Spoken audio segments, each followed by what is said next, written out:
Oral Roberts. Hello, my name is Oral Mike. Roberts.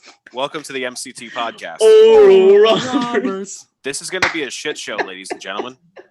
Ladies and gentlemen, Ohio State has lost today to a school that was made fun of on Family Guy. That's how bad Ohio State has lost. This team, ladies and gentlemen, I believe it's the Horizon League that they're in. Am I wrong? Oral Roberts? I have no idea. It's Horizon or Summit. I believe it's Horizon. You know what? They're part of the NCAA tournament, though. Ladies and they're in the round of 32. All you need to do is rebound and hit free throws, and you can win games. Free throws. I was literally, if we're actually going to talk about that game, so let's talk about that game real quick. Let me pull it up here. Just real quick, Michael. We're going to recap. Quickie, okay? We're going to recap. We have to. Look, at the end of the day, legitimately, it's a 2 seed losing to a 15 seed. It's a big story. It's March Madness. It happens probably once a year at least. So like it matters. It's extra funny for us because obviously Michael is a big Ohio State fan. When we did our special filling out the bracket, he wanted Ohio State to win it all. Toddy and I were confident that was not going to happen. But we did also pick them to go farther than Oral Roberts. And so, but it was this fucking Colgate. It definitely was the surprise of the tournament so far. It was a really good game. It went to overtime. And Oral Roberts, they are the Golden Eagles, and they ended up with a 3-point win, 75-72. The crazy thing, Michael, and I know this is probably going to hurt even more, salt on the wound to hear, but the really crazy thing is if you look at all the stats, literally every single stat favors Ohio State. Field goal percentage, Ohio State shot 43% to Oral Roberts just 35 from the floor. 3-pointers. It was a big difference there. That one actually was big for Oral Roberts. They hit 11 threes out of 35 attempts for 31%, whereas Ohio State struggled from beyond the arc. They were only 5 of 23 at 21%. But rebounds, Ohio State out-rebounded Oral Roberts by 14, and they got 2 more offensive boards and 12 more defensive boards, obviously. They had 2 more assists. Oral Roberts defensively, though, made a lot happen. That's really where it was. They had 10 steals to Ohio State's just 2. The turnover battle was huge in favor of Oral Roberts. Ohio State turned it over 16 times. Oral Roberts turned it over just 6. But the big number that stood out to me was free throws. Both teams attempted 18 free throws. There was no discrepancy when it comes to shooting from the line. Oral Roberts hit them. Ohio State didn't at the end of the day. Oral Roberts was 14 of 18 for 78%. Ohio State was 9 of 18 for 50%. You cannot win a game of basketball shooting 50% from the free throw line as a team, let alone a tournament game, close game, overtime game. So Ohio State, the first big upset of the tournament, certainly not the last. We will obviously be keeping everybody updated weekly as the tournament goes on, and it has been a fun one already. We hope everybody watching this got into our public 3C Media Bracket Challenge on ESPN's app that we did for this. The great thing is you not only get 1 prize, but you get 2 prizes, in my opinion. If you win our bracket challenge, 1, you get bragging rights. 2, you actually get a $10 Taco Bell gift card as well. So I hope everybody into that. I actually, believe it or not, as of earlier today, Friday, March 19th, my father was leading our bracket challenge. So shout out to him. And it would be an interesting one if he goes on to win it all. I'm not sure who he picked to win it all, so he did not tell me earlier, but he did want to let me know that he was leading our group earlier. So, all right, guys, it is Friday night. Welcome into the MCT podcast. We had to start it off with a little bit of jab there towards Michael and his Ohio State Buckeyes, who get eliminated once again in the round of 64 as the 2 seed. Big Ten struggling a little bit as this tournament kind of gets kicked off. We had Michigan State University, presented by Rocket Mortgage, not only winning their play-in game against UCLA, but advancing 1 to even or farther on in the tournament, and they, in a very tough game, another overtime game, they lose to UCLA last night, Thursday night, that is. So it's been a fun tournament. The first 4 had a lot of good things going on. I mean, if you look at the first 4 guys, 2 of them were 1-point games. And then the other one, the UCLA Michigan State game, was a 6-point game. The only blowout if you will, was Texas Southern beat Mount St. Mary's by 8 in regulation. So those were really good matchups. And then we got started off Friday. First game out of the gate, guys, was an overtime game. Florida and Virginia Tech.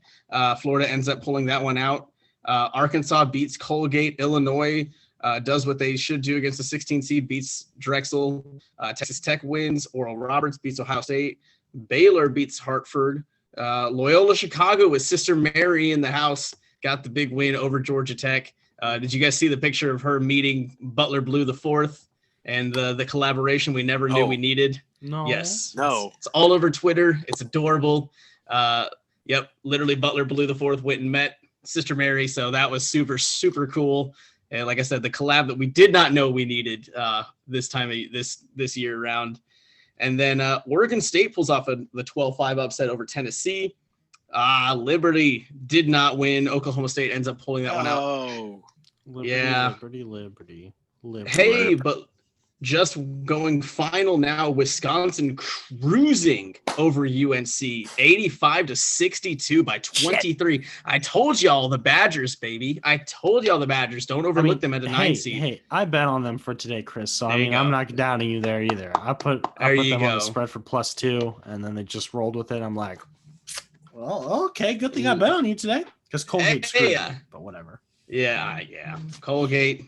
It let us down. They were up 14 in the first half, and then Arkansas clamped down on the defensive end. And Wisconsin was the underdog because they were the lower seed still. So right, yeah, and they did what they need to do. We got a couple games going on right now, and winding down. But keep track of all that information. I know it's obviously out there. We will probably update you tonight as stuff goes. But honestly, we're winging this episode. We'll just see how it goes. Yeah.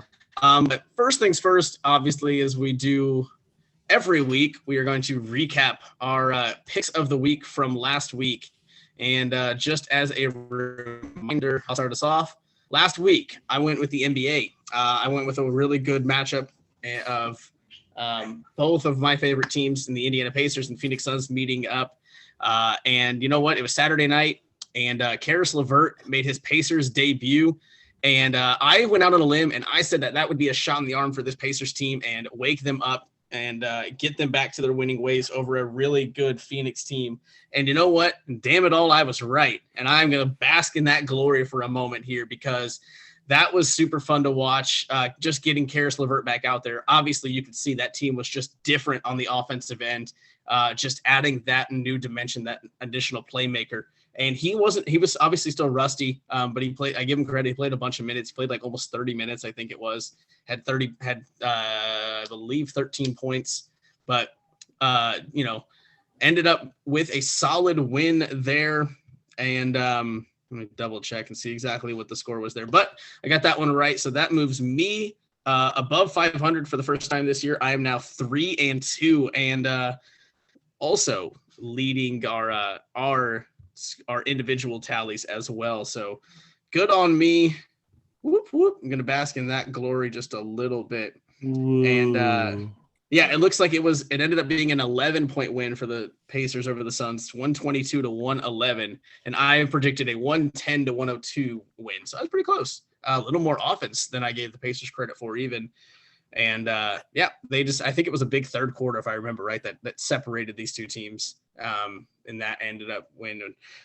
But the Pacers have lost their legs too after that. So it wasn't really bounce back game yet. So we'll see. All right, Michael, who did you have? Who was your pick last week? Remind us. I've slept since then. So as many of you know, I picked Ohio State to beat the team up north in the Big Ten tournament. And that was a beautiful game to watch. It came down to the wire. It came down to a last-second 3 by the team up north to try and win the game, and they missed. But the real thing that really made me angry was how much the referees seemed to really want the team up north to win, because they called an Ohio State player out of bounds when you could clearly see the court, in between the foot and his line and the out of bounds line. And they called him out of bounds, and I was so mad. There was only like 10 seconds left, so it was really rough. But we pulled it out. That was fine. They would, of course, go on to lose in the Big Ten championship game against Illinois. Another really hard-fought game, came down to the wire. And then, of course, y'all know what happened. Y'all know what happened. Tade, Hey. did you mess up on your pick of the week, man? It still hasn't happened yet. I don't know if you know this or not, but your game was posted. It's set for Sunday, this upcoming Sunday. No, I updated mine on. He updated it for. Oh, for that's his. Yeah, spoiler alert. That's his pick this week. Yeah. We'll keep the lid closed on that one. My pick last week. I don't know what lid goes like this, but. My pick last week, we actually talked about a little bit when we were doing our college basketball. That's right. Bracket because they were playing during the bracket challenge. It was the New York Knicks versus the Brooklyn Nets. It's hard having two N teams like that, and New York Nets, confusing. But no, New York was strong, came out. Julius Randle leading that team until the end, where he forgot what passing and shooting was while he was up in the air, and he traveled and then complained about it when obviously it was clearly him just forgetting how to pass or shoot because he thought he was contested when he wasn't. But hard-fought game by them. That's a loss on me. But people didn't think that game was going to be close, and it was down to the wire. So you know what? Good on the Knicks. They're 500. Tom Thibodeau is already got 21 wins under his belt. Good for him. Good for those Knicks. So Knickerbockers. So we are going to. I'm trying to go get. Man, yeah. So see that updated. Why did this not update? So just to give you guys a little bit of they haven't. Never mind. I got it. You go ahead, but I got it. Just to give you guys a little bit of an update, because the game I think is in the late stages, is that North Texas is actually currently leading Purdue 57-53 right now. So that's going to be a big upset if that happens. Now. 57-55. Okay, so it's within 2 points. This is the big thing with March Madness, and that's what makes this so much fun. Is that it's so hard to be perfect. And it's impossible. I'm gonna outright say it. It is impossible to have a perfect bracket. I love Cinderellas. I just didn't see any this year, and of course, there's one every year that just kind of comes out of nowhere, like Roberts. You have the great stories of Roberts. Yeah, you have the great stories in past years, even recently. You got to look at I think it was 2012 when VCU was a play-in game. They ended up going all the way to the Elite Eight, I believe, that year, or even the Final Four. No one in their right mind picking a bracket is going to actually take that. No way you look at any number that tells you VCU is a sneaky pick. They're going to be able to do all of, win 5 straight games to get that far or whatever it is. And then, Florida Gulf Coast and Dunk City, you don't see them making the Sweet 16 as a 15 seed, 14 seed. That's the whole thing. That's why this tournament is so chaotic and beautiful at the same time, when you can just objectively sit back and watch the whole thing unfold. There is literally no sporting event like it at any level ever. And I think people try to kind of recreate it sometimes with other leagues and games and stuff, but there is absolutely nothing like one game basketball playoffs where you're matching up college level talent, not professionals, from across the country, teams that you would never see play each other is I think what the most beautiful thing about this whole tournament is you have teams that would never play each other otherwise. Ohio State would never go and play Oral Roberts. There's no reason for that matchup to ever exist. So it's just super fun.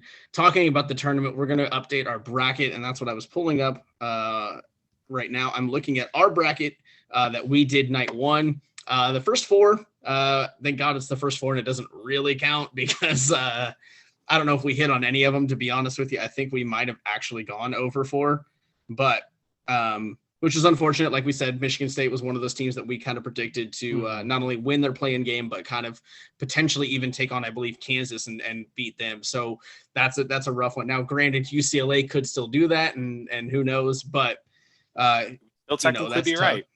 Right. Still, technically, we'd fall into the play-in winning category, whatever. Yeah. But we did predict the Baylor win.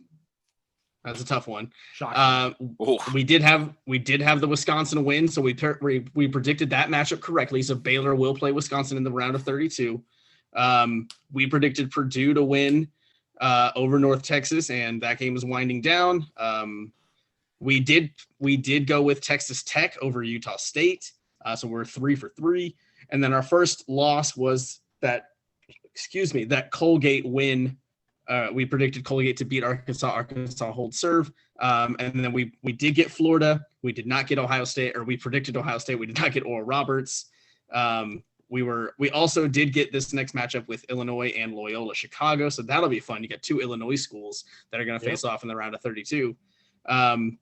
We went with Tennessee, and they actually lost. They got upset by Oregon State. We went with Oklahoma State. They did win. So yeah, so far we're pretty good. Our only ones, we tried to predict an upset with that Colgate over Arkansas. It didn't work out. I think everybody had Ohio State beating Oral Roberts, so that one doesn't really hurt us like you sometimes would, especially because they weren't our champion. And then mine. Oral Roberts is my champion forever. There you go. And then we missed the Oregon State Tennessee upset, which again I feel like a lot of people might have missed. So so far not too bad. We're doing okay. So as we said, Michigan State presented by Rocket Mortgage kind of faltered there in that second half. They were in control. In fact, I remember Tade telling me at halftime, he's like, they were up 12, and he's like, they got this. And I told you, they got a whole half to play, and you never know. And then, Drake pulling out that 1-point win over Wichita State, just showing you that the in the tournament, the odds don't matter, man. You play these games, and that's the fun of it. So off the top of your guys' head, because this is kind of we purposely didn't do a whole lot of prep for this episode. We just kind of wanted to see I kind of wanted to see how we would do off the cuff. We do have an outline. We do have a couple things that we want to make sure we talk about, but I just want to see how we do off the cuff. I just want to bounce stuff off of you guys. I just want to talk. So I want to know off the top of your guys' head, what is your favorite NCAA March Madness memory? What's your own personal one shining moment? And I'll go first. Because even though the game didn't end up going the way that I wanted it to go, and it actually left, a little piece of my heart broken after it. But that Butler and Duke championship game in 2010 with Gordon Hayward and Brad Stevens leading them. I mean, talk about a David and Goliath story. You've got a Butler team that nobody outside of the state of Indiana knows going all the way to the championship game. And not only do they get to the championship game and blow everybody's minds, now they've got to play Duke, the bluest of blue bloods teams is in Duke and Coach K. And they didn't blink. Like, I remember that game, and I remember going into that game thinking, like, man, it was just, I honestly had that thought where I was like, it was just so cool to see Butler get to this point. Like, I already had it chalked up where I was like, it was just cool to get here. It was just cool to watch Butler on this run and get here. Like, there's no way they're going to win this game. There's just no way they can actually beat Duke in an entire game. And damned if they were right there. It doesn't get any closer to beating Duke than Butler did in that game. And it was just so special. And the fact that 11 years later, people still talk about that coordinator shot that almost went in tells you how special that was. That, like, even though there was a loss, sorry, it's my cat over there.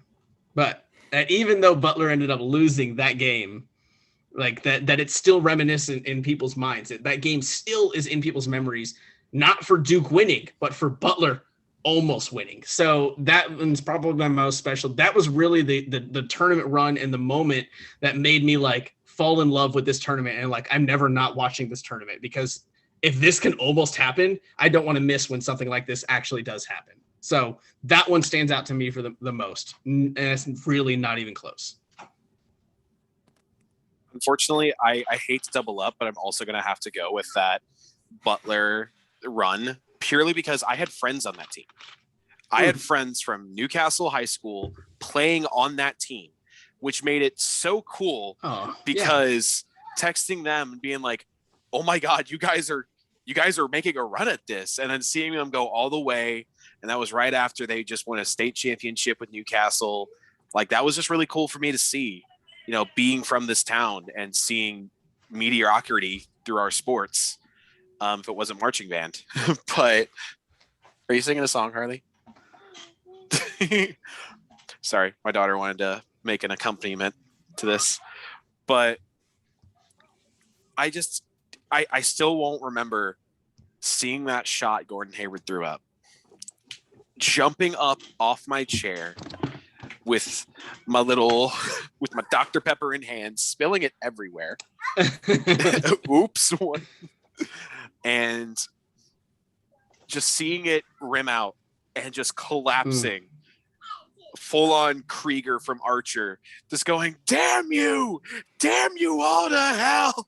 Like, just, it was so close and it was so magical. And to see them come back the next year, go back to back, be back to back Cinderellas when nobody expected them to be there again. They're like, okay, cool. You had 1 year to go back to back. Now, that second game, we're not going to talk about. That second game was, that one against UConn was rough. bad. That was rough to watch. That was bad. nauseating. Neither team played well. It was like, what, 42 to 40, like to 50 or something? Like, it was awful. It was bad. I don't think either team hit 50, to be honest. I could be wrong, but I don't think either team hit 50. It was crazy. It was a rough time. But yeah, I would have to go with those back-to-back Butler years just because I had friends on both of those teams. Sure. Okay. So I'll go with two technically. Okay. One isn't the NCAA March Madness tournament. It's the College Insider Tournament, in which Ball State faced off against the Indiana University, Purdue University, Fort Wayne Mastodons, and Ball State lost to them at IPFW. I went to that game. It was horrible. That was depressing. Oh no. So why was that? It was nice because this lady, I had seats behind the IPFW bench, but I actually sat behind the Ball State bench. Lady came up and says, "Oh, I think you have our seats." She's like, "That's fine. We're IPFW fans. We'll just swap." And I'm like, "Oh, cool, thanks." Because it was a confusing layout. Okay. For the seats. Sure. But, I mean, the NCAA Division I tournament, I have to go with Villanova hitting that game-winning 3 because I just thought, they lost for like good 5 minutes of that. They're going to lose. This game's over. Everyone was already drinking and eating food by the time the game was nearing the end. I'm just looking at the TV. I'm like, guys, anybody want to watch this game? No. Everybody, they have like a chance. No. And then everybody turned to it for like the last minute. I also remember that was like the year that Kobe retired as well. Oh, okay. That year. So, that's a good memory of the tournament. That game-winning shot was just insane for that that flow. Oh yeah. And I think if you're just objectively talking about the tournament, I don't think there's a bigger moment in the tournament. I mean, you're talking about a championship winning moment right there. Like you don't hit that shot, you lose. It's not like the game was tied either against North Carolina. I think they were actually down. I think they were down 1 or 2. Mm-hmm. And to get that 3 off, to get a clean look and to hit it, I mean, that's one shining moment for the rest of time. All right, we're gonna pivot. We're gonna shake and bake a little bit. We're gonna talk. I mean, this week has been huge. The NFL league year officially started earlier this week. Free agency has been wild, just like it always is.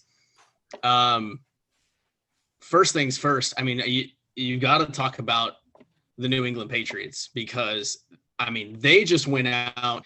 And they must have gotten their stimulus check and just went ham. I mean, they are just like, what can we buy? They took that $1,400 meme and ran with it. And they went to Burger King. They went to Burger King and said, "Give me the crown." They went to Taco Bell and said, "I want the bell." I mean, they went all over the place. They're adding guys after guys after guys. They added not one but 2, arguably the top 2 tight ends on the free agency list in Hunter Henry and Jonnu Smith. They added both of them. So now they've got one of our buddies mentioned that's they're going back to that 2 tight end set when they had Gronk and Aaron Hernandez. So I mean, killer set. That's killer. I mean, it was. I see what you did there. It was wild that It was wild to me that they re-signed Cam Newton, not just because they re-signed him, but they gave him a lot of money. I mean, you guys got to remember he played for less than $2 million last year on a 1-year deal. And then he turned that not spectacular season into a re-up for 7 times the money that he made. I mean, it was crazy, but obviously the plan was, hey, we saw enough to think that if we add pieces to help Cam out, that he can do something special. So they're going all in this year. And you know what? Let's be honest. As much as we hate to admit it as Colts fans, Bill Belichick is always playing 4D chess. I mean, it's not Jason Tatum money. I mean, Taysom money, so. True. But both options, you're right. Like on both scenarios, you are correct. But, so, I mean, obviously Bill Belichick and Robert Kraft know how to put together a winning organization.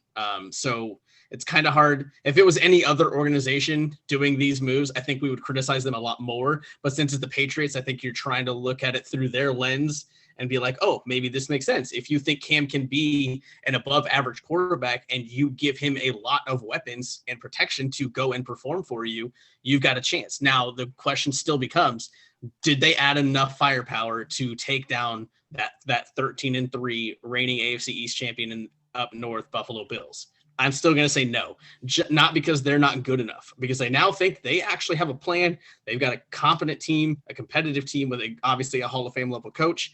Mm-hmm. I think the problem is still you have to give more credit to the Bills. I think you can't just overlook the Bills and what they're doing. They're not only a good team, they're a young team, and they're young in all the areas you want them to be young. Quarterback, wide receiver. I mean, they are young all over the place. And I mean, they went to the AFC title game last year and had a lead against Kansas City and kind of went toe to toe with them until Kansas City kind of showed out and did what they do best. So you can't overlook Buffalo. They won 13 games last year. There's no reason to believe they can't win 12 or more games this year. And so then you have to ask yourself, do you really see the Patriots as a 12-win team? I don't. So for me, I still feel like the biggest signing that they had is something that isn't being stated enough, and that's the reunion with Kyle Van Noy. Like, that I did not actually really see coming. I figured he would go somewhere else since, he left New England for a reason. But obviously he felt probably spurned by the Dolphins. And he's like, you know what? Screw those guys. I want to go play those guys twice a year. I want to go make Jacoby Brissett's life a living hell for no reason. He did nothing wrong. But, I mean, for me, I still feel like they're giving Cam Newton the tools that he had when he won the MVP in Carolina, maybe a little bit more, because that year he threw a lot to Greg Olsen. And yeah, he had Steve Smith, but you kind of swap out Steve Smith with Jonnu Smith. They got another Smith in there. And I still feel like that team is lacking in wide receivers. They don't really. I'm not confident enough in Sonny Michel to say he's going to be an every down back. Okay. And I feel like you need to give Cam a good running game. Otherwise, it's going to be the same situation like what Russell Wilson's having in Seattle, where he is 90% of the offense at all times. It doesn't matter if he's handing the ball off 30 times and having to kind of scramble around, like handing the ball, like doing some QB runs, or having to kind of scramble because he can't trust his guys to go make a play. Mm-hmm. Now, obviously, with Hunter Henry, if he's back to 100%, we saw what he did with Phillip Rivers not too long ago.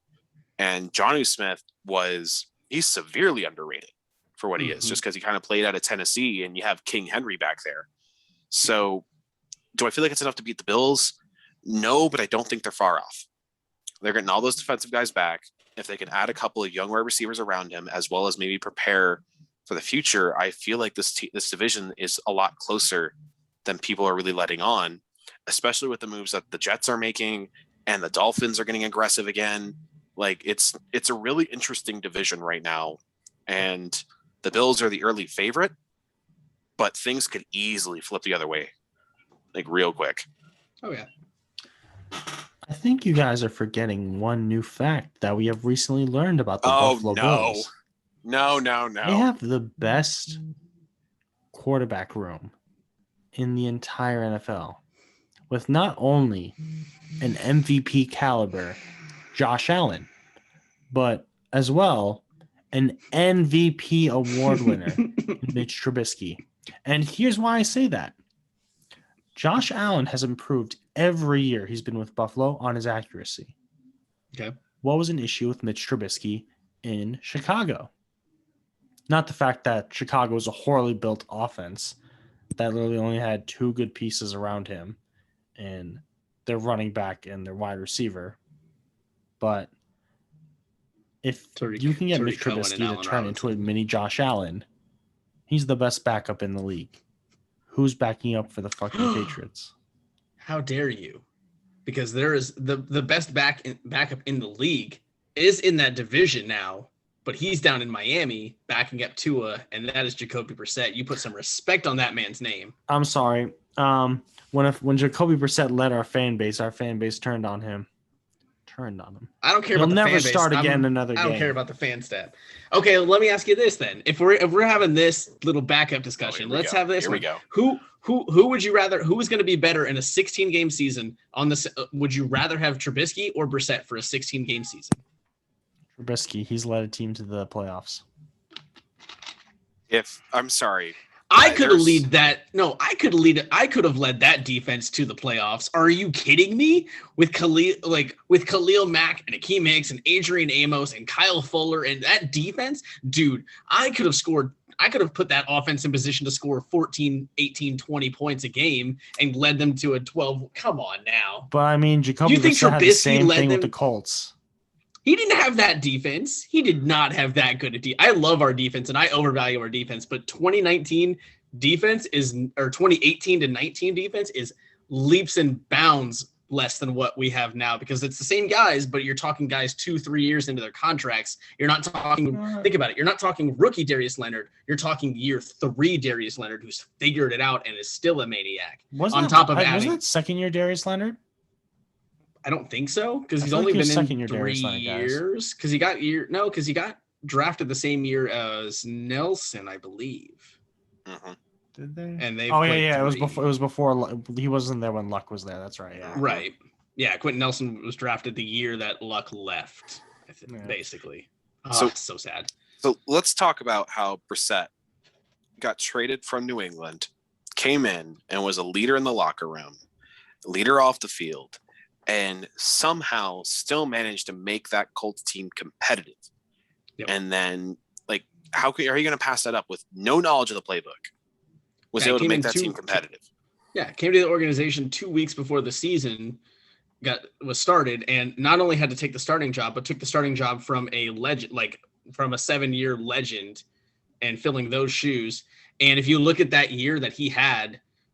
In just about every game that they played, they were competitive into the fourth quarter. And, all the losses that they had, something happened in the fourth quarter, whether his fault or not, something happened in the fourth quarter to go the other way. They could not close games. Before that season started, though. So he had some time for the playbook anyways.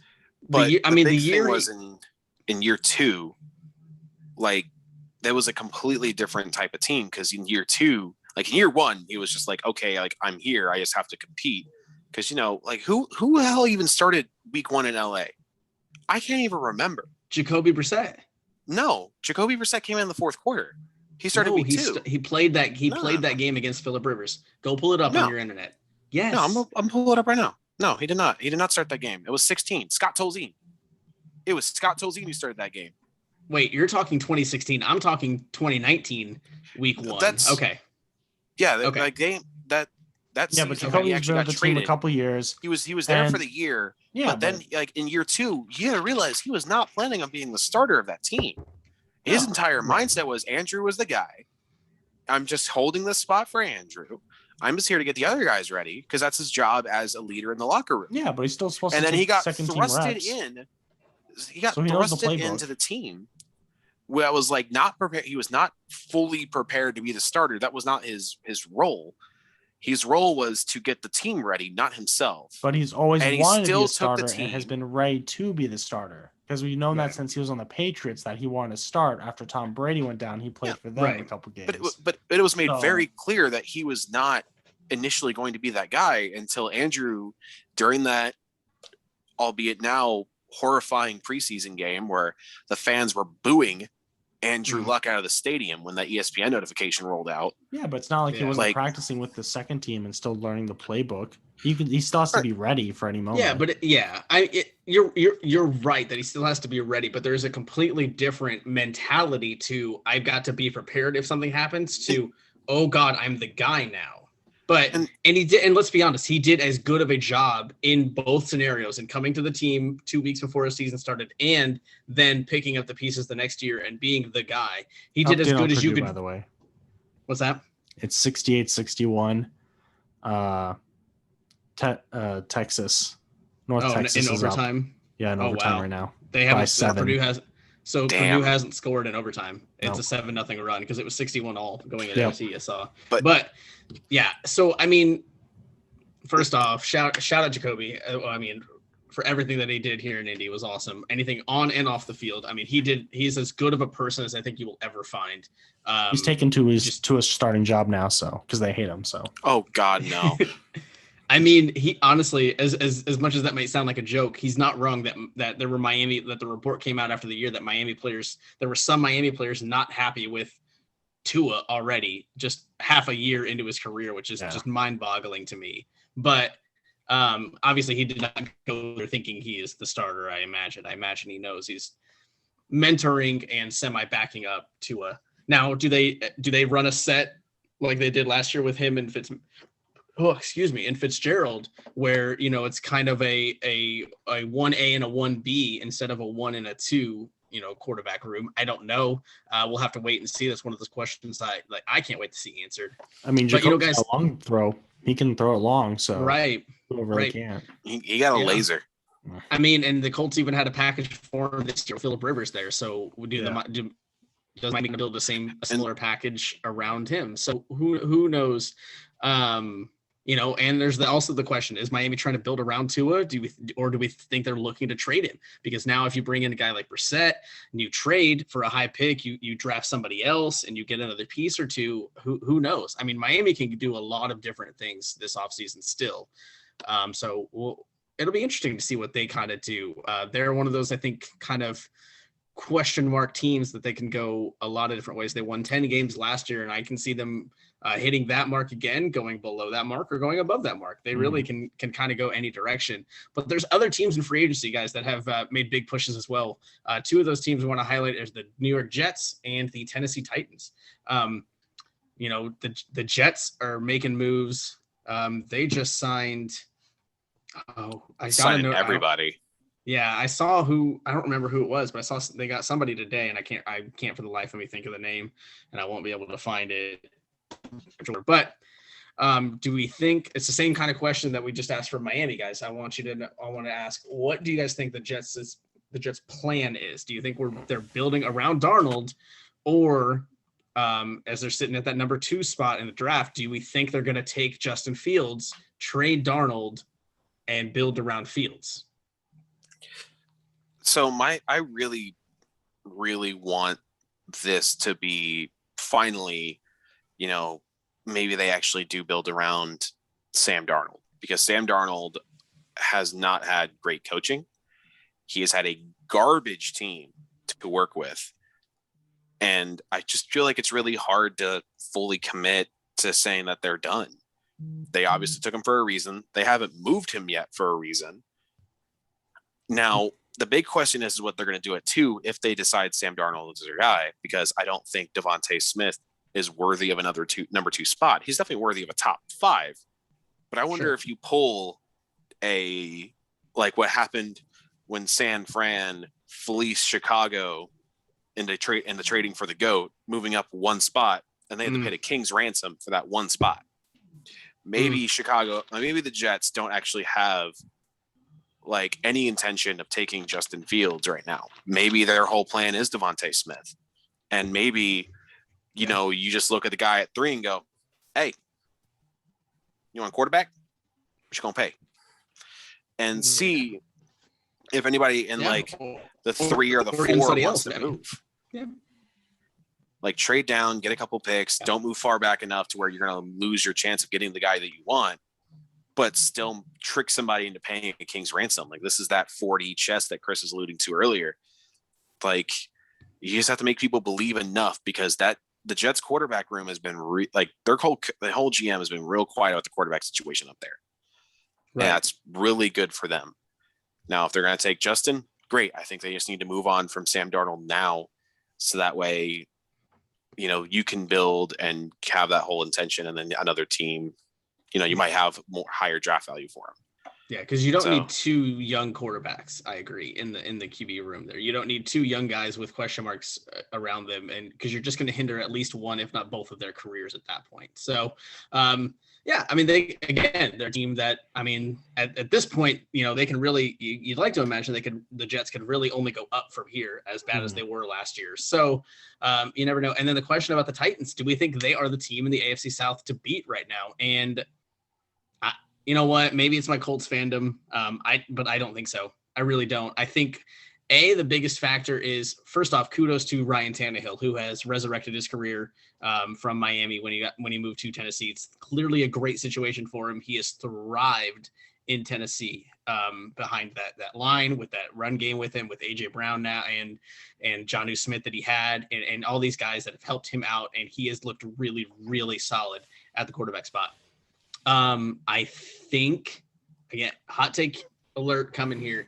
I think this is not necessarily the end, but I think we're going to start seeing the unfortunate shelf life of running backs come to play here. I think, Derrick Henry has been on the top for a couple of years now. He just eclipsed 2,000 yards. I don't think he can do 2,000 yards again. I just don't think this offense is so focused on him, and he gets so many carries and he gets beat up so much. I know he's a freak of nature physically and athletically, but it doesn't matter. We watched Andrew Luck. His body just can't deteriorate and can't handle it. And any human being is no different. So I think you're going to start to see just a bit of a decline from Derrick Henry. And if that happens, Tennessee's ship kind of falters, because their offense is so centered around not just the run game, but number 22, Derrick Henry, leading the way.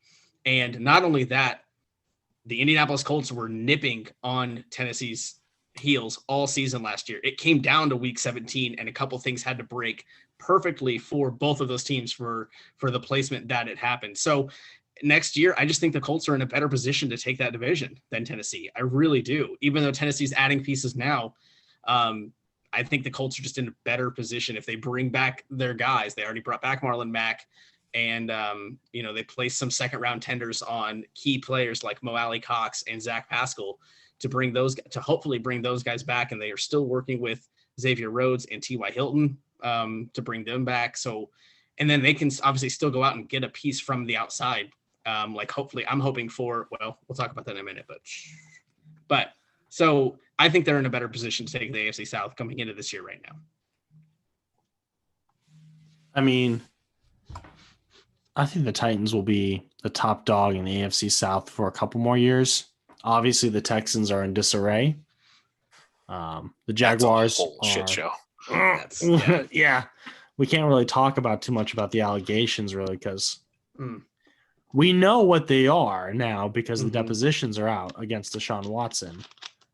We don't know the truth to them. Right. They seem credible from what it is, but we'll let that play out with the courts and see what happens there with him. Teams are looking pretty happy they didn't trade for him at this point. At the moment, yeah. Maybe the Jaguars want him because Urban Meyer loves those ethic guys. He's an ethics man. The Jaguars are going to be hot garbage for a few more years. Sure. While they still rebuild. I think it all comes down to our quarterback play with Wentz and seeing how he does. He looks good in that number 2 blue. I'll say that. He sure does. Look good.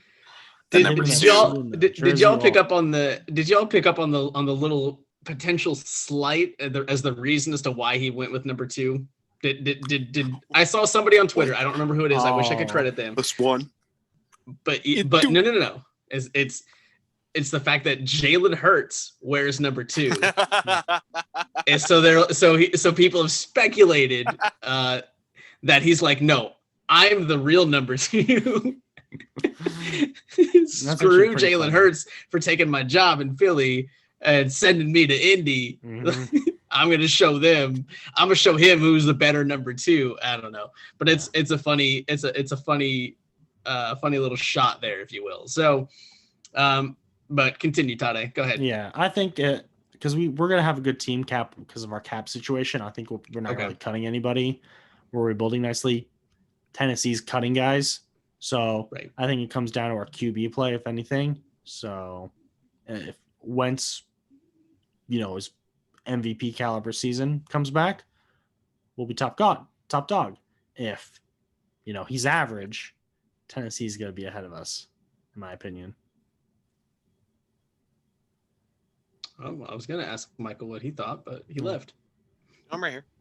What do you think, Michael? So when it comes to Tennessee, and a lot of people pointed out, like, how are they going to continue to pay these guys? And I hate saying this. I love me some Derrick Henry. I love some tough power running football, especially the way Derrick Henry plays, which is, I see you, I'm going through you. Mm-hmm. There's no going around. Yep. You're going to the ground. And it made it all better when he stiff-armed. Oh God, what I can't think of his name now. Shoot. Oh, I know who you're talking about though. But yeah, I can't think of his name. He played in that Super Bowl for the Panthers. Talked a lot of smack. He has been garbage ever since. I just can't remember his name. Yeah. Irrelevant. That's exactly what Derrick Henry did. He literally stiff-armed him into obscurity. But it's just, I hate saying this, but you can't play football like that for very long. Yep. And it sucks. But the human body can only take so much, especially as these other freaks of nature are running downhill towards you. You can only take so many hits from Jamal Adams, from a Darius Leonard, like these hard-hitting guys that are all see ball, get ball, no matter what. You can only take those kinds of hits for so long. And unfortunately, as Chris alluded to, this offense is 22. Yeah, when Ryan Tannehill is playing well, he is lights out. But the problem is Ryan Tannehill's success is completely precedented on Derrick Henry's success. Yep. One cannot really perform. Like, Derrick Henry can play fine with no matter who's at quarterback. But if he isn't playing well, oh, wow. I know you all just got that notification, didn't you? Tade, you want to break this down? Yeah. Oh, wow. Ladies there and it is, gentlemen. Chris. Yep. Wow. The number 4 seed has lost in final overtime, 78-69. Nice. To the University of North Texas. Those damn mean green. So when are we burning our bracket? Yeah, pretty much after that one. Big Ten sucks, guys. Pretty much after that one. Yeah, wow. Upsetting Purdue, the only Indiana team to make the bracket and get to play in the tournament in Indiana. Doesn't last long, loses in the first round in the round of 64 to the University of North Texas. Congrats to them. It's March Madness for a reason, guys. So that is unfortunate. I'm sure glad I didn't pick them in our challenge to win it all. Believe it or not, there was when I was going through the bracket, I still have them pretty far. So it hurts. I think they actually may have been one of my final 4 teams. So that hurts. We still have West Virginia starting up here, guys. Don't worry. But West Virginia all the Pat. way. Let's go, Pat. Let's go, Pat. Let's go, Pat. To finish what I was saying though. Yes. The Colts are, if they're not right there on their heels again, like, I don't know if Tennessee can really hold them off this year, especially if the Colts add a couple more pieces, if they can bring back TY, if they can add another weapon. I don't know if you guys have seen, but I believe it's Kenny Moore is trying to recruit Kyle Fuller to the Colts. If they get him and Xavier Rhodes back, and then add T.Y. Hilton and Kenny Galladay, Kenny Moore's out here. Kenny Moore's out here trying to be Kenny Schefter, and I love it. I'm here for it. It's great. A couple more things. We'll kind of fly through these ones real quick. I want to shout out the Chiefs. They cut 2 of their starting O linemen last week, but they did add Kyle Long to help reinforce that line. So that's a great pickup for them. Real quick, guys, what do we think they need to go back to the Super Bowl for their 3rd year in a row? And it's pretty simple. They need O-line help. That's it. Other than that, like, that defense is not great, but it's obviously good enough. The offense is peaking right now. The offense doesn't need any more tweaking. Andy Reid knows exactly how to get the most out of those guys on the offensive end and the defensive end. They just need some O-line depth and help. Like, they just need to protect Pat Mahomes, put him in bubble wrap at all costs, because obviously he can win you games on his own, but not if he has to spend the game running 500 yards behind the line of scrimmage, avoiding a pass rush. So protect him and you're fine if you're Kansas City. So my draft prediction for Kansas City is the first 6 rounds, you draft nothing but offensive linemen. And then in the 7th, you find the fastest guy and make him the next Tyreek Hill. Love it. That's all you got to do. That's all you got to do. That's it. Boom. Super Bowl. They go to the next easy, 4. Easy. Tade? So look what the Colts did this past offseason that translated to the playoffs. We got Michael Pittman Jr., Jonathan Taylor, both rookies. And during our playoff game against the Buffalo Bills, they were our 2 best players. So what every team needs to do is, if your GM is bad, Bears fans, you need to throw them in a ditch so they don't get out of the hole. And then you hire a new GM that will draft well. So that's how you get over these cap situations. Or if you're Urban Meyer, you try to do free agency, but you don't understand how free agency works. So you don't actually meet the players. You just sign them based off film, and then you miss out on all the free agents, which is an article on ESPN right now about him complaining about the free agency market. So, yeah, another reason why Urban Meyer is trash. I love all these not subtle at all shots at Urban Meyer. I'm here for it. I love it all. It's just Ohio State. Ohio State Day. Yeah, it's all good, man. He's a Florida man originally until he betrayed them. True. Yeah, it's also true. So we talked about the Cardinals last week because they signed J.J. Watt, and we said they weren't going to be done, and by God, they are not done. They just went out and added, I'm going to say, potentially a Hall of Fame caliber wide receiver in A.J. Green to a 1-year, I believe it was an $8 million deal. Man, that's a heck of a pickup for Kyler Murray. I'm sure he's just salivating at the opportunity to throw to DeAndre Hopkins and A.J. Green and potentially Larry Fitzgerald. Are you kidding me? Oh my gosh. That's a wide receiver core that you can't build outside of Ultimate Team on Madden. Like, that's amazing. That's true. Do we think that's going to be enough for them to make a run? I am saying yes, because I said it last week that they already had enough to potentially win that division. And even if they don't win that division, if they find themselves in a wild card game, that's going to be a team nobody in the NFC wants to play in the playoffs. That is not, you're not going to sit there and go like, yes, we got the wild card team in Arizona. No, you're going to be like, oh crap, we got the wild card team in Arizona where we have to face Kyler Murray, J.J. Watt, Chandler Jones, Budda Baker, Isaiah Simmons, potentially Larry Fitzgerald, DeAndre Hopkins, AJ Green, the list goes on. So no, I think they absolutely have enough to make a run, a deep run. I'm telling you guys, they're on paper, I'd say a top 4 team in the NFC. Easy. So I still think they are 2 pieces away for being like surefire. So losing Pat Pete hurts. It hurts more than you think. Even though he has played like kind of like dog water the last couple of years. He's had injuries for sure. Yeah, he's been hurt. He's been playing through it. But his leadership was invaluable to that team. Yes. And losing that hurts. And you need to get a guy who can help light a fire. Isaiah Simmons can play anywhere. But you need another corner that can be a real threat. And then losing Kenyon Drake to the Raiders, that also hurts. Because you need another running back besides Kyler Murray, high step and making people look absolutely foolish. Well, okay, maybe not, but it doesn't hurt. You do. And just having one more guy back there is going to make the world of a difference. Oh, yeah. And because I can't even remember, like, I don't even know who the running backs are right now. Like, Kenyon Drake was the big one. Yeah, I can't remember who. Because they got him because he was hurt. Well, I keep wanting to say Chris Carson, and it's not Chris Carson, but they have another back that they use because Kenyon Drake was the number 1 back last year, but he split carries a lot with somebody else, and I can't think of his name. I'm a horrible podcast host. I'm sorry, but yeah, you are shameful. We're winging this one. We are winging this. Remember that. This is all off the cuff here. I mean, I'm gambling right now, so fair enough. Tade, do the Cardinals have enough right now to make a run?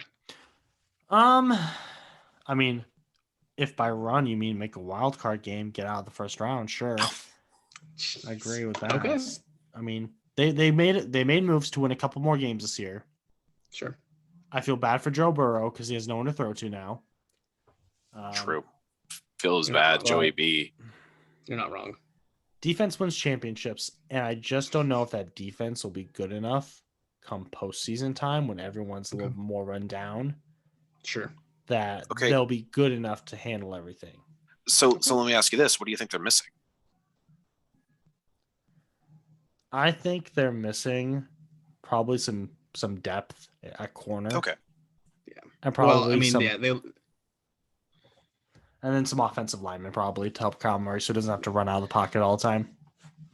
see the thing too is if you talk about Patrick Peterson's leadership and by God, it's an undervalued stat, if you will, or attribute or quality. But you talk about the loss of that and it is huge, but I think they kind of already, if you talk about veteran leadership solely, they kind of already got that back in JJ Watt. Yeah. If you want to talk about a guy who can lead a defense and lead a group or lead a team and be a locker room voice, I don't want to go against JJ Watt. I don't want him to think I'm not pulling my weight When healthy. or anything. I know he can be in the locker room. He still terrify me. Are you kidding me? True, He could have his broken back, 2 broken legs, and just look at me in the eyes, and I would crumble. I mean, he did play with that broken terrifying. arm a couple years ago. Dude. Yeah, But- I fear him. Okay. So let's talk about the Bears for a second. The Bears have told Andy Dalton, their new quarterback one, who they signed to a 1 year, $10 million deal. I can't imagine watching Andy Dalton lead the Cowboys last year and then be like, that's the guy I want to give $10 million to. Yeah. That man right there. I don't get it. But Red Rifle. he has been told that he is a starter. So how long until Matt Nagy doesn't have a job anymore? I'm gonna go out on a limb and I'm gonna say it's a mid-season fire. I'm gonna say he doesn't make it through next year. Because I don't think they'll start off. I don't think they'll get off to a hot start of any kind. I think Green Bay is still Green Bay. I think by the first matchup, that Green Bay just pummels Chicago, Bears fans will be sick of it, and the Bears will be sick of it and probably let Nagy go midseason. That's what I'm going to say. I'm also going to agree with the midseason, and it sucks because I want to like Andy Dalton. He's a redhead. He's giving everything but his non-existent soul out there, and I gave him I don't want to say I was a Dalton apologist, me being from Ohio, watching the Bengals with Chad Ochocinco and Carson Palmer back in the day, and I was like, okay, well, maybe Andy Dalton and AJ Green will be the next thing, and they were for a little bit. Oh yeah. And I just figured, the Bengals being the Bungles, like they just let that team fall apart, which I really hope they don't do to Joe Burrow. I love Joe Burrow. It's the Marvin Lewis effect. I don't think it's the Cincy effect. I think it's the Marvin Lewis effect. So yeah, they'll bring back Marvin Lewis. That'll be great. Oh, God. But no, I don't understand any logic why out of everybody that's available, instead of just drafting a guy,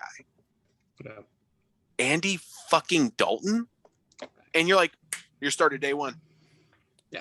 Nick Foles played better than him. Big Dick Nick should probably be in the starting lineup, or at least just say it's an open competition outright. Mm-hmm. Yeah. Don't just immediately peg Andy Dalton as the starter, Mm-hmm. and then have to look Allen Robinson in the face and go, "There's your boy." Mm-hmm. No. I can't believe he signed that. I mean, I can, but Why I did you can't sign believe he that signed that. tender? I'll tell you why he signed it and I don't blame him in the bit, because go get your money when you can get it. But he spent a week knowing that the wide receiver market is bare bottom right now, that he is not going to get anywhere near 18 mil a year on the market. So he's going to sign that for 1 more year. I told this to you, Tade, the other day, right? I think he's going to sign it for 18 million this year, suck it up. And then next year, he's not going to sign it, and he's going to go to wherever he wants to go when the money comes back into the league and we see hopefully a more normal market. So that's his plan, is my guess. Just off the top of my head, that's what I'm thinking he's doing. Obviously, he doesn't want to be in Chicago, but he knows that's where the money is this year, and I don't blame him one bit. because he's not going to get half. Unfortunately, with the market the way it is, he's not going to get half of what that tender is worth this year somewhere else. Yeah, agreed. But if you look, I want both Ryan Pace and Matt Nagy to be fired by the end of this podcast in like 25 minutes. Like within 25 minutes, I hope an alert pops up that they're both fired because they're both horrible at their jobs. That would be wild. Marcus Mariota is a solid QB that's currently backing up the Raiders. Why not trade why didn't they trade Kyle Fuller, who they cut, to the Raiders for their backup QB instead of signing Andy Dalton? Because they're both getting paid the same. Well, it doesn't make sense to me. Mariota's about to get cut, so why would you trade for a guy that he might get cut? I mean, if they're asking him to take a massive pay cut, they're not asking him to take that pay cut for no reason. $16 million down to $3 million. Mm-hmm. And if he says no, which he obviously should say no, like they're going to cut him, and there's going to be opportunities for him elsewhere. Yeah, I think probably including tries to snag him up or something. I'll take him as backup. We broke his leg, poor guy. He's gonna ruin his career. No, our QB2 we broke right Derek Carr's leg. Never mind. Yes, Derek Carr. Yeah. Our QB2 right now is Jacob Eason, and I'm okay with that. Who says he'd make it past preseason? I did not say that. Just sign him. No, Jacob Eason is what he said. Not preseason. Yeah, no, I said that. Who said he would make it past preseason? Oh, nobody said that. Like Eason's still the number 2. I'm saying sign Mariota, let him teach Eason during the course of the training camp, and then either trade him if he plays well in the preseason, if we have a preseason, or just cut his ass. Neither of us said preseason though. Chris said, "But Eason, not preseason." I understand. I know he knows that, but he's saying sign Mariota just for the preseason, which is dumb as hell. Why would you pay a guy millions of dollars to just take a spot until the preseason? Kind of a cap space. That makes no sense. $825K. He's not. Okay, why would he just stick for the $3 million? Yeah, he would just take the 3. What are you talking about? Oh my god! And if you want Easton to learn from a veteran, guess what? He already has that in Carson Wentz. Yeah, like he's gonna learn just as much from Wentz as he would from Mariota. It's not like. Anyway, talking about our Colts, let's move on. We wave 2, if you will, of free agency, I think is about to get started, or we're already into it. Day 1, day 2, all those big name free agents get moved right off the bat. Because clearly, wink, wink, all those deals got negotiated that day when the legal window opened. Definitely not before that. That's why all that news for 30 seconds after the window opens. But regardless of that. So wave 2 and beyond, this is where Chris Ballard and company at Indianapolis, this is where they do their damage. This is where he makes his moves. This is where what he's been waiting for. We talked about Bill Belichick playing 4D chess. Chris Ballard plays 5D chess. Like this is what he does. So with some big names still out there, with other guys out there, do we see the Colts trying to make a kind of a splash signing and get a big guy, or are they just looking to fill in some depth and get maybe some sneaky deals, some sneaky, diamond in the rough guys? And I think it's a little bit of both. I think they might make that one kind of big name signing, if you will, but obviously Ballard's going for depth. Ballard knows what he's doing. Ballard knows depth is part of what wins you championships.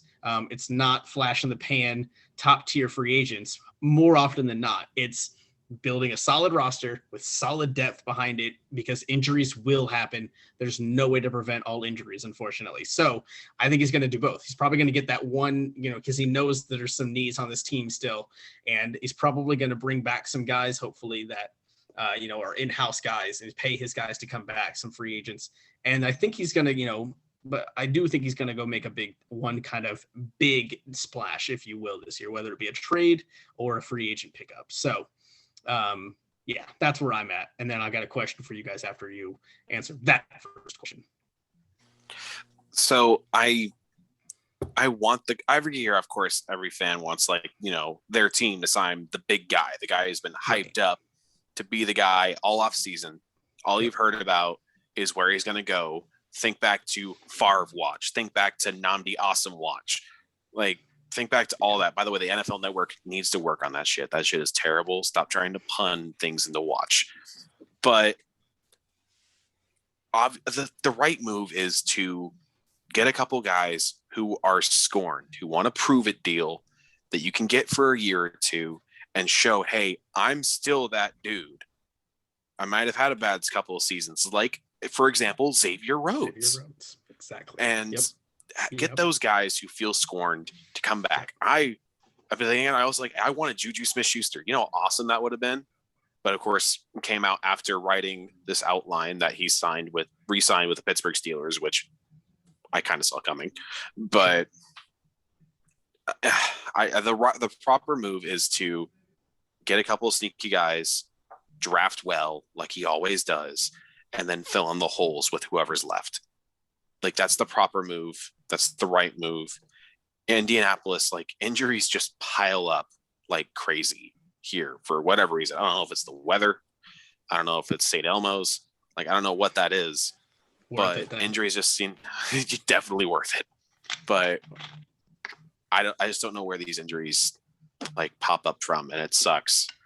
But you need to be prepared for anything.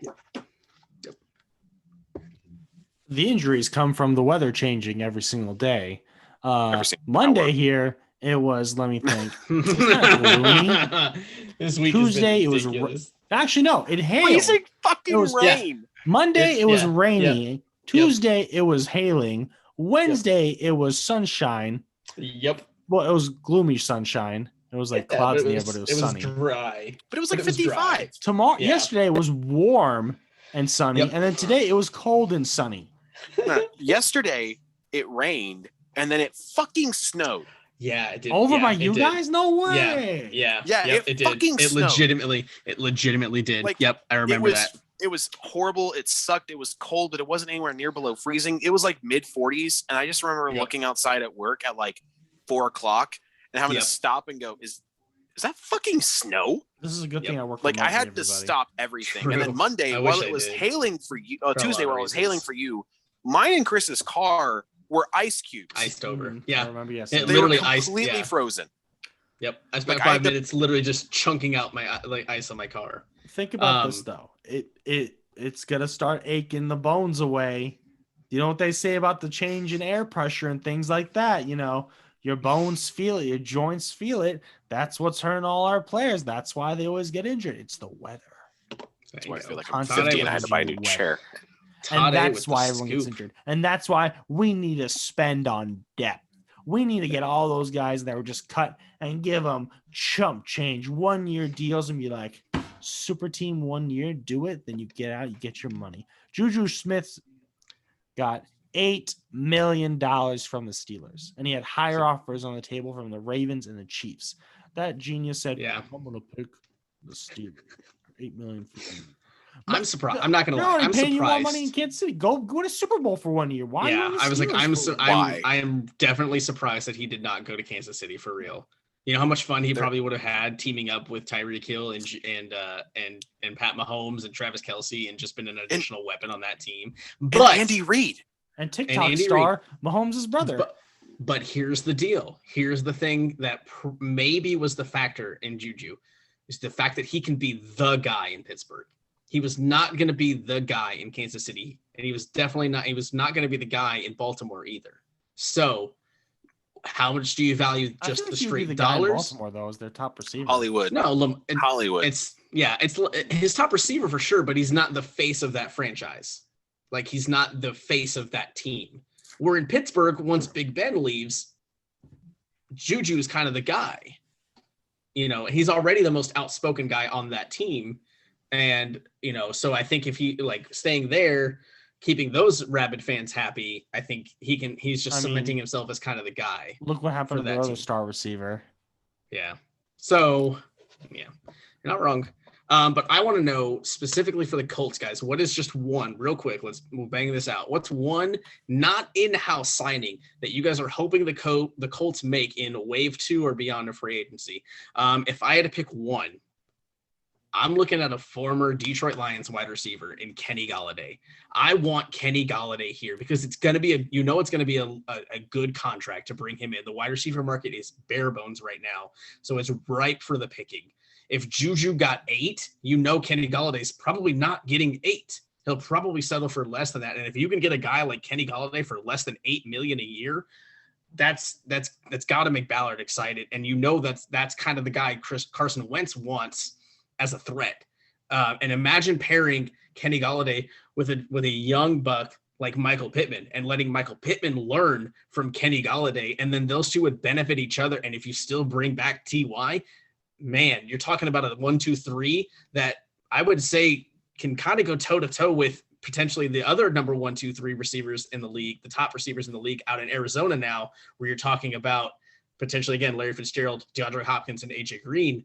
Man, if you bring Kenny Golladay to the Colts and TY back, think about that. You've got Golladay and Pittman on the outside and Hilton in the slot, and you still have Jack Doyle as a fourth option with, even Nyheim Hines as a receiving back. That would be just amazing for this offense, I think, under Carson Wentz. So that's who I'm hoping for, I think, probably the most right now. And number 2 probably is Kyle Fuller, who was released early today, because, man, that would be a great piece to add for the defense, another leader. But I'm going to go Golladay over Fuller at the moment if I can only have one. I'm going to do the reverse. I really want Kyle Fuller if I had to pick one out of town signing, because, maybe and if we can bring back Xavier Rhodes, like basically this is going to be the reverse of everything you just said, just basically on the defensive end. Like sure. Kenny Moore had interception of the freaking year last year. He is a top end talent. And, he's Kenny Schefter right now. Yep. And then you got Kyle Fuller out there, like, oh my goodness. And then Xavier Rhodes, like, playing back to form again. Like, that team is going to be fun. And Kyle Fuller is a guy, you give your all in the freaking Chicago Bears. I don't think you have any problem giving it your all on a team that just always is all about playing together. Like, they are like the pinnacle team with no real superstar standouts. Mm-hmm. And yet they do it consistently every single year. Of course, you have the exceptions like Peyton Manning and Andrew Luck. Everybody else in that defense outside of Freeney and Mathis was like, okay, yeah, maybe Bob Sanders, maybe Gary Brackett. But you had these guys that were always Robert Mathis, Dwight Freeney. Come on now. I literally just said outside of Freeney and Mathis. Fair enough. You had those guys. But fair enough. I just feel like the defense needs another guy back there. When that secondary gets hurt, it hurts bad. As much as I hate saying this, I don't see the Colts re-signing Malik Hooker. So you got to go get yourself another dude. And I feel like Kyle Fuller is that dude, that ball hawk that you need in that team. Sure. See, I was going to say Kyle Fuller also. So now I'm not going to say him. I'm going to say a guy that we probably won't get. No, this is a guy. Too expensive. Because he's most likely going to the Minnesota Vikings already. Richard Sherman. Didn't he retire? No, not that I've heard. No, I haven't seen that at all. About that either. Did he? Look it up. I don't think he did. I don't think he retired. I've seen. I think he's still anything like that. So pending free agency right now. So right. But what I'm hearing is he might go to the Vikings. So good for him if he goes to the Vikings. But that'd be cool. I would think, if the price was reasonable for an older Richard Sherman, I think he would be great to have as a leader on our secondary. Yeah. So. Let me just pull up my best Richard Sherman impression. And that man had a 4.0. I really thought you were. I really thought you were going with the interview of the century. When you try me with a sorry receiver like Crabtree, that's the results you gonna get. So I thought that's where you were going with for sure. Nose, those nostrils. Yeah, money aside, I think the Sherman fit could be great just based on the recency of bringing an older guy like Xavier Rhodes, who had a couple down years, and then somehow, some way, we clearly got him back to form. Last year. So why? And if we can get Richard Sherman back to form, you're talking about a guy that can shut down half the field. And that would be good. The big thing with Sherman is that he played really well in short zone, just like Xavier Rhodes did. Like they know, like, okay, if you're going to get played deep, you're probably going to get toasted a couple of times. Sure. So bringing him in and just having, a dime package, for instance, with Xavier Rhodes and Richard Sherman covering your more in the middle type, while having Julian Blackmon and Kenny Moore covering the deep balls. Like that's going to be a really solid defense to build around. Richard Sherman's a really smart dude. Like you bring that guy in, he's gonna make plays, but I still think Kyle Fuller would probably be a little bit better. And you could probably get him for the same amount of money you'd pay for an aging Richard Sherman. Yeah. I can see that for sure. So, I mean, those are definitely two needs for the Colts, wide receiver and cornerback, as well as, you'd like to see them add, I think an edge rusher is vital for this team. But, they didn't go after them day one. So Ballard's smarter than the three of us combined when it comes to this stuff. So I trust in Ballard. I trust in his process. He knows what he's doing. Chris just froze up there. Chris? Well, while Chris is frozen, let's go over some bets I'm currently making right now for the tournament. So I put a bet down on Syracuse while they were the underdog, and currently it's looking really well for me as Syracuse is up 25-18. I think Chris is unfrozen now, so we'll go back to his statement. Hey, Chris. Hey, welcome back. I was wondering what you were saying before you were frozen. Hey, I feel so much warmer now. I got out of that chilling. It was cold there. It was cold in the frozen zone. So I was wondering what was going on because you guys were frozen on my screen, and I was like, I don't think both of them stopped moving at the same time. Yeah, my screen's the one that matters here. So I mean, hey, there you go. That's true. You're right. Did he just go again? I was saying, or did I just freeze? You just froze, Michael. Okay. I just was saying I want to give a shout out to the free agents that have moved on to better situations for them, hopefully, from the Colts. And talking Danico Autry, who signed with the Titans. As we mentioned earlier, Jacoby Brissett, who signed with the Dolphins in Miami. And oh my gosh. And Anthony Walker, who just signed today with the Cleveland Browns. So thank you three for everything that you did for the Horseshoe. You guys were great in your own ways, and I wish you guys nothing but the best in your future endeavors and the rest of your career. Guys, I want to talk about we're going to do another drum roll random segment again. A couple weeks ago, we did our favorite sports video games. I want to have a nice discussion. Let's keep it clean, keep it classy, San Diego. Let's keep it all right. Everybody's entitled to their opinions here. This is a safe space. I want to talk about our favorite basketball sports movies. And the reason I picked basketball is, I don't know if you guys know this, there is a basketball tournament going on right now in our state of Indiana. So yeah, that one right there, that Final Four, that March Madness tournament. So with it being that time of year, I figured this is a good time to let's talk about some basketball movies. So I'll kick the discussion off. You know what? And when it comes, it's really funny. So I'll preface this by saying my favorite movie of all time, by the criteria of what's the movie I can throw on any mood, any day, whenever, and just fully enjoy it and sit down and watch it, it's Space Jam. But it's not my favorite basketball movie. My favorite basketball movie, bar none, far and away, it's really not close, is Coach Carter. That movie is perfect from opening scene to end credits. There is no flaw in that movie. It is just gold on a film strip on the big screen, and I adore that movie. Like, I love that movie so much. It's so powerful and it's so great that it's a special film. I highly recommend it for anybody, not even just sports fans. If you are a fan of movies, I think you will enjoy the story of Coach Carter, even if you don't appreciate the basketball side of it, because it's such an important story to tell from a lot of different perspectives and a lot of different angles. So it's very, very well done. But Coach Carter, man, and it's got some great laughs in it, some great moments. It's just a special movie. See, I feel like even though I wasn't born a Hoosier, but the fact that I was raised 20 minutes away from where Hoosiers was filmed, that I should say Hoosiers. No, you're not obligated. No, I'm not. Good. No, I'm not. Good. I'm not going to say Hoosiers. Good. As an avid basketball fan, as someone who's played basketball the majority of his life, I unfortunately do not watch very many basketball movies, except one. And this has come back up again. No, fuck Air Bud. But it's gold. Yes, he is a golden retriever. Thank you, Chris. Yes, it works. It all works. But one movie, just specifically because it's coming back up again in my life as a father, is Space Jam. And dude, that movie was just, I didn't realize at the time how golden that movie was watching it again as an adult with my daughter and just seeing her reaction, which is just absolutely adorable. Oh. But that movie is just awesome. And I was a big Michael Jordan fan, even though I didn't get to watch a lot of his games as a kid, because by the time earliest I can remember, he was already, Michael the Gray on the Wizards.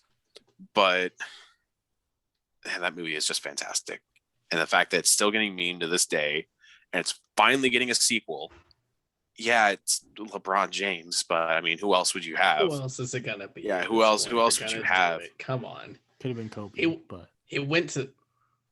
You also have no idea how close I was to saying Uncle Drew. He went to. Oh my god.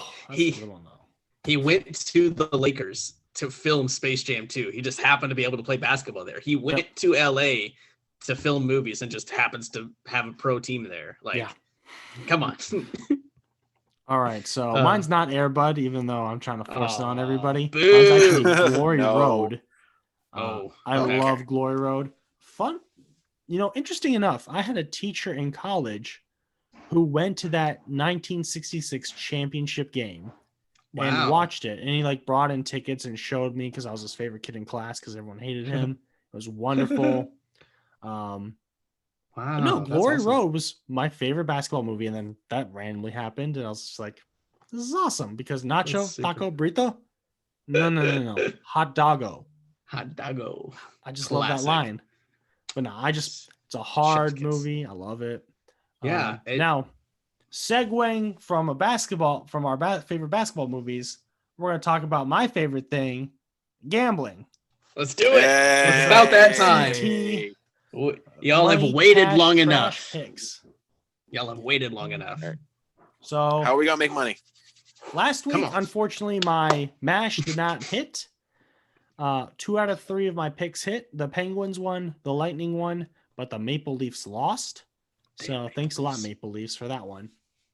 My cash, it's gonna win bet, won. In UFC, Edwards versus Muhammad, Edwards won. So you're welcome there. And I wasn't wrong about betting from what I said was trash, because look at Ohio State losing today. I wasn't wrong. So betting on the tournament's kind of trash because it's just unpredictable. But I mean, if you want to waste money on Oral or Colgate, you be my guest because I wasted my money on Colgate today. Thanks a lot, Colgate. Hey, they were up in the first half. They had them in the first half. Not gonna lie. Yeah, they were. But they made that one loss into 2 losses. So they sure did. Damn it. My line, it was so gold last week or on Monday, and I just... You used it all the time at work, too, which just made it even better. For some fresh picks, let's stick with the top seeds in the March Madness tournament. Just mash all the top number 1 seeds together. They're not going to lose in the first round. They're not going to lose in the second round. Guarantee it. Mash it. Ooh. I'm not. I was gonna say seconds, but then Ohio kind of screwed it. So one more shot. Why not? Now for cash picks, let's go UFC again. Okay. There's Holland versus Brunson. Okay. I'm going with Holland to win. He fights orthodox compared to Holland's southpaw, and he has a longer reach. He's a bigger guy too, but I like longer reaches in fighting. Typically, it doesn't work out, but I'm picking Holland to win the fight, so bet on him to win. Okay.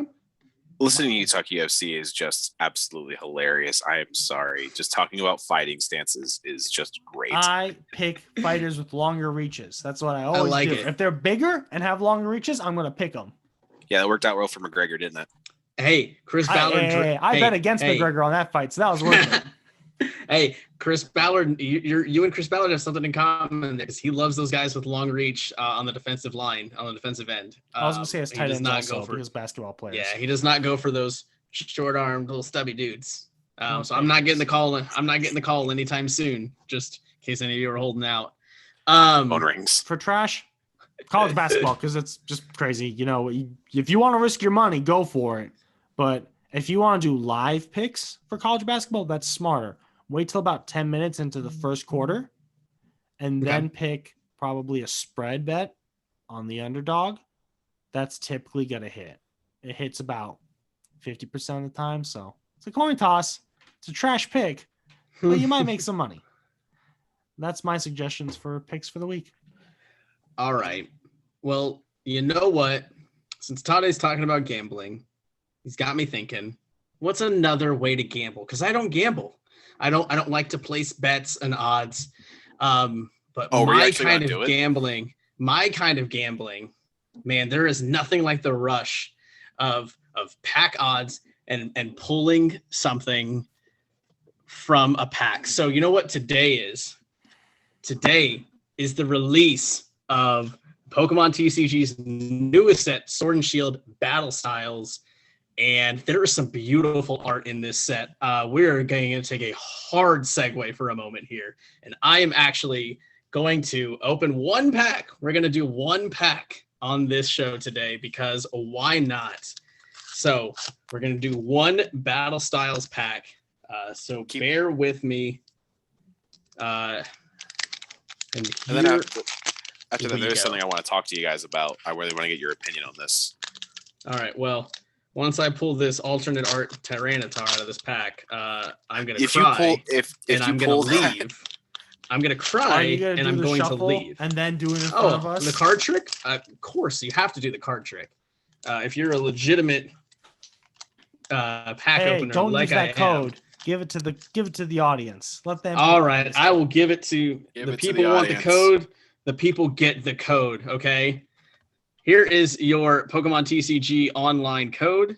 Snag that up. That is courtesy of not just myself, but the MCT podcast. And you got to go 4 cards for this one. Ready? So you got to go. I don't know how I'm going to. Let's see. You got to go 4 cards. I don't want to see it, so I don't want to be surprised. So 4 cards because that puts, you got it right if you have an energy on top. So we're just going to go like this. You know what? I'm just going to pull it. PSA 10s be damned. I'm just going to pull it off the side. So we've got a fighting energy, some kind of water Pokemon. I'm going to get a little closer. I can't see. Oh, that's Crawdant. Am I right? Yeah. Crawdant. Yeah. Is that Agislash? No, it's Duoblade. Duoblade, one of my favorites. I love Duoblade. It's going to be the last card, guys. You have to hold your breath. All right. So, you know what? We're just going to kind of go one by one and get through this one. Mankey. Some Kanto vibes there. So I do really like, if you guys notice what's on these cards, you see in the corner there where it says Single Strike. That is unique to this set. A base card does not usually have that kind of like logo, if you will, attached to it. So that's really unique to the set. So it's pretty cool. And so we got just a few more cards to go here before we get to that end all be all. Reverse holo. So that's a reverse holo. So we got one more. So here we go. All right, guys. I'm actually I'm a little bit I'm excited. Don't snap it when you get excited. Okay, I won't. Are you ready? No. That is a holo rare Luxray with the Rapid Strike logo in the corner there. That is a solid pull for my one pack. So that is fantastic. I'll set that down here. That is super fun. $3.50 a profit right there, folks. Let's go. Hey, it's all about the Benjamins. Just kidding. It's all about those cards. And you know what? That is one of my favorite Pokemon, Luxray. So that is super cool. All right. Well, I had fun with that one. So thanks for letting me do that, guys. I appreciate it. It was a good time. And look for more. We may make this a regular thing if I can get my hands on some damn Pokemon cards. This is where I'd keep them if I had them. Yeah, so you guys have no idea how much me and Tade have been pressuring Chris into doing this for the last few weeks. Anytime he's had cards, we've been telling him that he needs to open them in an episode, and he's just going, no. I haven't had any cards. I haven't had any. My itch. I'm itchy. So we're gonna do one pivot to another pivot. Go for it. You got time?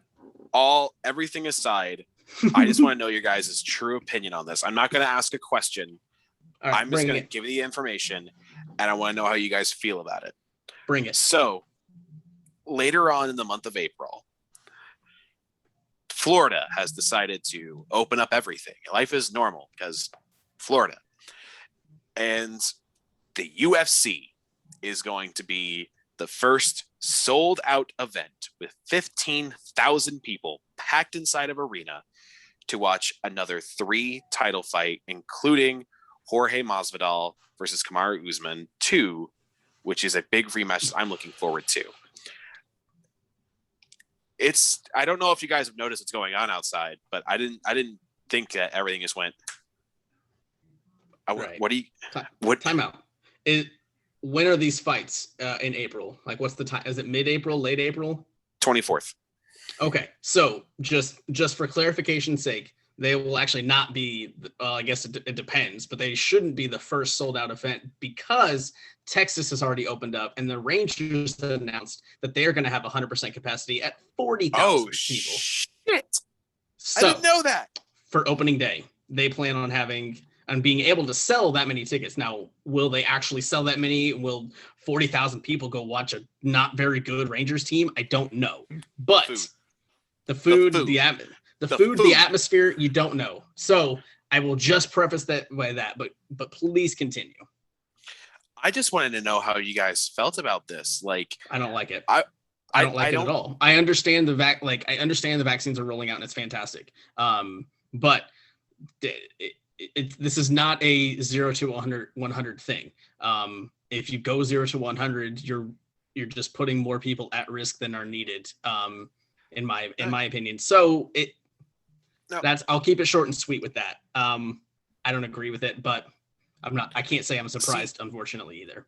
I'm not going to be surprised if the MLB comes in and tells the Rangers no. Because the MLB technically has every right to do that. They already announced it. The Rangers themselves already announced. No, but the MLB could still come in and go, mm-mm. If things get closer to time, they can immediately swerve and change course. Dana White is committed. It all runs through him. And unless Florida has decided to just pump the brakes and pull the ripcord, as you will, like I always figured, like, who's going to be the first person to try this and who's going to be the first person to get stuck with the blame? And it does not surprise me at all that it's Dana White. Tade, what do you think? Of course not. Florida and Texas are still the worst. Florida, Texas, California all have horrible rates still for coronavirus cases when you actually count them. If it was a different state with better restrictions, like Indiana right now is holding the tournament with limited capacity, doing a good job. Yeah, doing a great job. Contract tracing, everything, keeping everybody quarantined. We're doing a great job with this. I don't trust Florida institutions. I don't trust Dana White. No. If you look at it, rich people always will wear their masks at these events. They always will. Why? Because they know the dangers. But you're telling all these people, hey, come on in. No, it's fine. It's safe. It's good. We just want your money. It's all profits with these people. It's been profits with Dana White. That's why Dana White got pissy. He went over to the Middle East, made his own fight island on an island that was already populated. That wasn't even an abandoned island, which is a dumb name then for Fight Island. But no, I think it is closer to May. May 1st, we're supposed to have everybody be eligible to get vaccines. Great. Right. Wonderful. 100 million people at least gotten one shot in America. We're doing really well with our vaccine rollout. But, I don't trust those states. I don't trust the numbers from those states. They've done a poor job maintaining, coronavirus restrictions this entire time, keeping everybody's health and safety in check. They haven't done it. I don't trust them. And I did not want to bring this up purely as I don't want to bring everybody down, just because I'm having a bad day because Ohio State lost to fucking Oral Roberts. The big thing is the ramifications on this and just the world of sport in general could be huge. Jason Tatum still has side effects from his COVID. And it just sucks to see hey, we could have, we're all excited. Everything's working. We're slowly getting there. And just to slam on the gas and overload the engine. And you could just talk about losing sports again for another couple of months. I'm not going to be a happy camper. But I mean, to kind of put the nail in the head, one of my favorite quotes or scenarios about going 0 to 100, or like you said, putting the pedal to the metal on this is, if you're jumping out of a plane and you're using your parachute, and just because your parachute's working as you go to the ground, you don't just all of a sudden release your parachute 100 feet before you hit the ground because, well, we're getting there and you want to get there faster. You still have to maintain your course, and let that parachute take you safely to the ground, and then you're done. This is a move, I think, trying to get there, just a little bit quicker. And like I said, it's all about profits. But guys, how do we always end our show? It's with our new picks of the week. So I hope you're ready because it is time. So, I'll start off. As bad as I want to pick like a March Madness game, it's just impossible to be like, hey, on Tuesday, look out for, this matchup when they're probably one of those two teams probably will lose this weekend if they even make it to the weekend. Yeah. So I'm just staying away from that whole tournament, just going to sit back and enjoy it at this point. So you know what? It's about the end of March. We are so close to opening day for baseball. I've got to go with a baseball game for the first time. I am on Monday, March 22nd, in mid-afternoon, 4:10 p.m., my Chicago Cubs will face off against the Los Angeles Angels of Anaheim, Mike Trout, Anthony Rendon, Albert Pujols. But most importantly, the reason I'm keyed into this matchup is former Cubs manager Joe Maddon is now the manager for those Angels. So it'll be just a really cool moment, win or lose, to get to see, Rizzo and Baez and Bryant. I almost said Schwarber and it made me sad. Get to, and even Arrieta get to go back and have a moment with Joe Maddon. So that's going to make it special, even though it's a spring training game. Obviously, I'm going to pick my Cubs to win. Their offense has been rolling. Jock Peterson's been great this spring. I'll say it. They won 6-1 today against the A's. So you know what? I'll go even higher. I think they'll win 7-3 on Monday over those Angels. Tade, why don't you go next? Well, I'd just like to point out Michael has told me that Tade's game hasn't happened yet. Lame-o on our outline because shut up. He forgot that I updated it beforehand. But you didn't tell me that you updated it. We're professional. I always update it on Thursdays. I'll just say that. We are professional here. Sunday, March 21st. I'm picking the Lakers versus Phoenix. Same reason Chris said I can't really pick college basketball at the moment because, we don't know who's going to be playing these upcoming games because it's just Friday right now.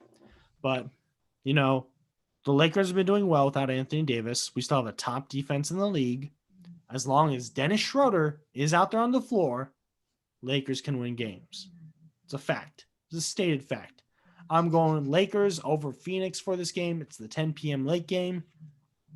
Calling it. Bet on it. Ooh, okay. Someone keep talking. I have to find a game. Ladies and gentlemen, I will go over my current bet I put down on Syracuse. So right now, we started filming, okay? So Syracuse right now is winning in the NCAA tournament. So it's 32-18. It's halftime right now.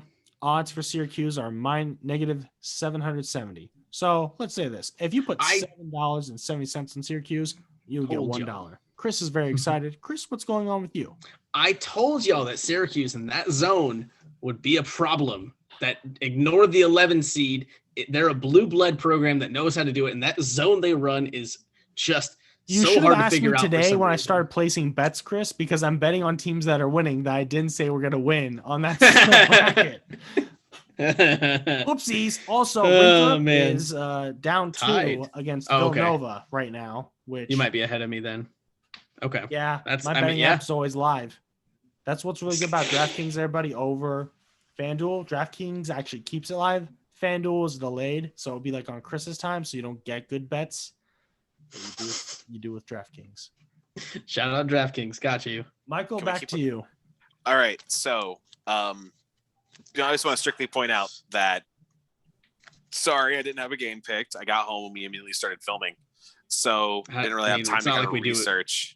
It's not like we do it every week, but except I haven't had one of these today to kind of keep track about everything. You gotta do it Thursdays then. You should have known before we have you. The Globetrotters are gonna beat the Generals. Working, but so I am gonna go with a March Madness game. I'm gonna go with one I know is happening because it hasn't happened yet, and it's still the first round. Fine. So I know it's happening, but it's going to be St. Bonaventure versus LSU, because I feel like that game is so tightly contested that it's going to be a really entertaining game. It's an 8 and 9 seed.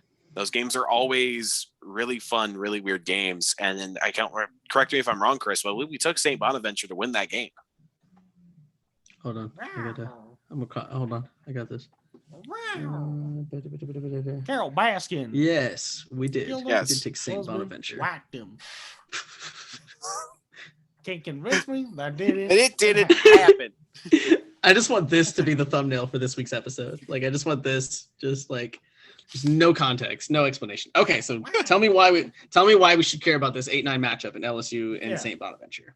Well, it's March Madness. If you're not watching every single game you can on like 15 screens, you're doing it wrong. Especially if you have like the March Madness app and you could watch 4 games at once. That app is beautiful.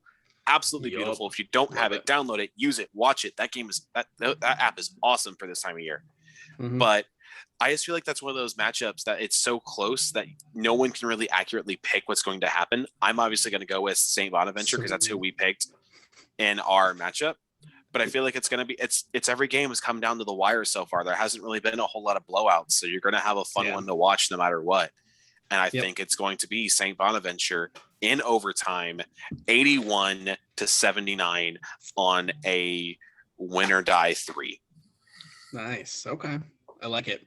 I just really appreciate the fact that in your segment, in your spiel, you said, no one can accurately predict how this game is going to go because it's so tightly contested. But let me predict it for you guys. Like, no one can do it, but let me predict it for you guys. And if people are keeping track, my bracket, I'm pretty sure in our group is probably dead last right now. So take everything I say with a grain of salt. Absolutely. Everything he says, and you'll make millions of dollars. Oral hard on LSU. Remember, hard on LSU. 1-4, gentlemen. 1-4. So this was a fun episode. This was an off the cuff one. We had we just kind of this was fun. This is what I wanted. We're doing our thing. We're rolling. We're almost 2 months into this thing, guys. We're a month and a half in now. This is great. We're on episode 7, I think this is. So, that's we just want to thank you for the support. Thank 3C Media for bringing us on once again. It has been fun.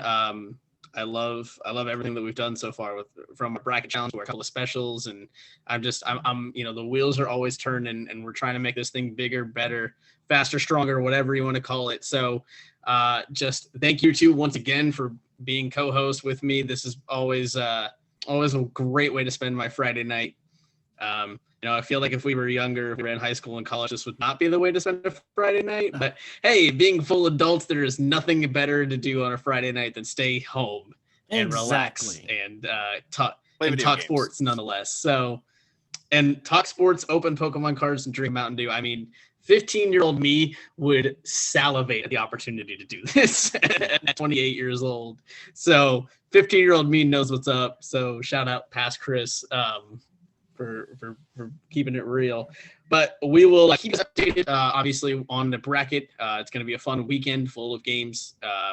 So happy to have the NCAA tournament back. Missed it a lot last year. So one of those things that I think really hit home and hit a lot of people when that news came down that the whole tournament was being shut down.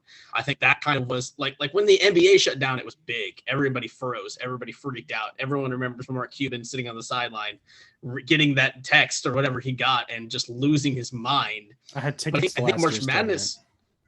Yeah, I think March Madness was right up there with that because, that just kind of snatched, I think, the hearts of a lot of sports fans because there's just nothing like March Madness. So to have that thing not just limited, not just cut down a little bit to kind of make it safe, for them to just say, no, we can't do any of it. Mm-hmm. I think that hurt a lot of people last year. And obviously, it was the right decision to do, but it just sucked it last year. So it makes this one so much more special. Not only is it, 2 years since we've had a tournament, but for all to be in the great state of Indiana, where where we grow basketball and all of that great stuff. So super fun to keep you up on that. Baseball's obviously right around the corner, so we're going to have a lot of content for you guys, so stay up to date. Thank you for watching our videos. Thank you guys once again for being on this with us for the MCT podcast. Have a great weekend, guys.